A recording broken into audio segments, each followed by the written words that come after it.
So next మన DOP గారి గురించి బ్రిటో లియాన్ బ్రిటో ఎక్కడి నుంచి సార్, ఏ కంట్రీ అయినా?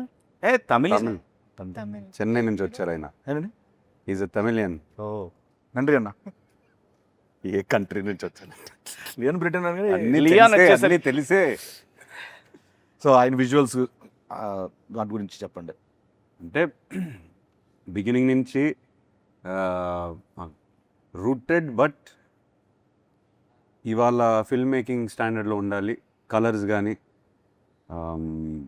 I wanted the film to look intense. నందుకు favourite tone of movie intensity. ఆ కలర్స్ కానీ డీప్గా ఉండాలి. అండ్ బ్రిటో బిగినింగ్ నుంచి లైటింగ్ మీద ఫోకస్ చేసి we did lot of test shoots అన్నీ ఫోకస్ చేసి నందుకు ఎగ్జాక్ట్లీ తన విలేజ్ ఎలా కనిపిస్తుంది తన మైండ్లో తీసాడు బయటికి. అండ్ చాలా కష్టపడ్డాడు.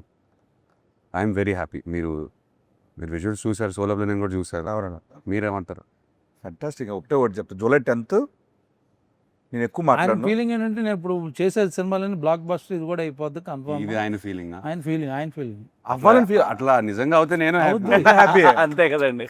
కన్ఫర్మ్ చేసుకున్నాను. నేను ఉన్నానంటే బ్లాక్ బస్టర్. మాకు ఇచ్చేసాడు అయ్యా బ్లాక్ బస్టర్ అదే. వద్దయ్యా అయ్యా అయ్యా మీరు అడగండి అయ్యా. డెఫినెట్ గా జూలై 10th ఇది చెప్పేది అక్షర సత్యం. చాలా మంది మనం సోషల్ మీడియాలో కూడా చాలా మంది చాలా పాజిటివ్గా మాట్లాడుతున్నారు. సెలబ్రిటీస్ కానీ, చూసిన వాళ్ళు కానీ, వర్క్ చేసిన వాళ్ళు కానీ అందరూ చాలా మంచి వర్డ్స్ రాస్తున్నారు రిలీజ్ ముందే. చాలా చాలా హ్యాపీ. సో